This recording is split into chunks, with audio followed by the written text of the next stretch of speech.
knows the future. Therefore, he's no God. You know, I'm a man who deals with factual evidence. I never found any facts in there that this God of the Quran is the God who made heavens and earth. How can he be if he doesn't know the future? But when I looked in the Hebrew scriptures and broke my head to learn the Hebrew, I understood from the Hebrew language that this God knows the future. The proof of it is more than 300 predictions given concerning the Messiah, scandalously specific. Every single one of them was fulfilled. This is what persuaded me. I don't have to commit intellectual suicide and like a lemming jump over the cliff and believe in Islam, or Rabbinic Judaism, or Roman Catholicism, or any of the false religions of this world. That's what you got to do. You got to put the blinkers on, put your blindfold on, and jump like a lemming over the cliff if you want to believe in that. Commit intellectual suicide. But you know, God created us in His holy image. He doesn't want us to do that. He wants us to find Him out. He wants us to scrutinize. He wants us to search Him and find out whether these things are true. And you know what? He's not offended when we check Him out. False people, false prophets are offended when you check them out. But when you check the holy God out, He commends us. He calls us nobility when we check Him out. And so here we've got a man who is a publican, Zacchaeus. He's a despised man. Even among the Jewish people he's despised. But the Son of God, Yeshua, goes to be in his household. And Zacchaeus shows by his actions that he has received saving grace, keeping grace, persevering grace from the Messiah himself. This day of salvation come to this house, inasmuch he also is a son of Abraham. He wasn't accepted as a son of Abraham by the Jewish people themselves, but the King of the Jews is affirming that he is indeed the son of Abraham. For the Son of Man is come to seek and save that which was lost.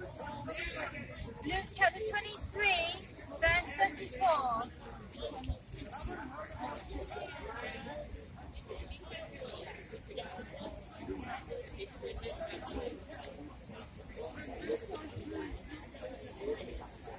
Then said Yeshua, Father, forgive them, for they know not what they do. You know, this statement in itself is a statement of the King of the Hebrews, demonstrating a kingdom that is completely opposite to this world. It turns the values of this world upside down. Instead of threatening death and vengeance upon those who murdered him, he never did anything wrong. He lived a perfect life.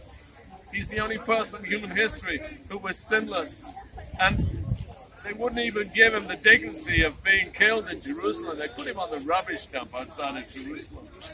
And after all the cruelty and the venom that they poured upon him, not just the common people, but it was the leaders of the people as well.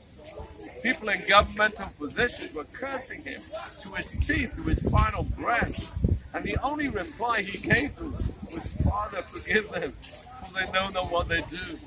You see this evidence in the first martyr. St. Stephen was the first martyr, and he demonstrated the same kingdom. This is the Hebraic kingdom, the kingdom of the Hebrews that is everlasting, that God calls both Jew and Gentile to be members of. Stephen, as he died, he was bloodied and battered, covered in blood, breathing his last breath. And what did he do? He prayed for his murderers, that the sin of murdering him, a saint of God with the face of an angel, would be not held to their charge. That is the Hebrew kingdom. That is the demonstration of it. Now Saul, who was a very zealous man for the rabbinic Judaism of the day, he murdered people. He forced the saints of God to curse. He put them in prison. He did all manner of cruelty against the children of God. And he saw a demonstration of that man, covered in blood, breathing his last breath, praying for his enemies. And you know, that was when he kicked against the pricks, because that was something that he could not do with his rabbinic religion. To show that kind of love to the enemy, because my God loves the enemy. He specializes in the love of the enemy. And the King of the Hebrews hung there on the cross. You know, he was God in the flesh, but he wasn't recognizable as God. He wasn't recognizable as a human being.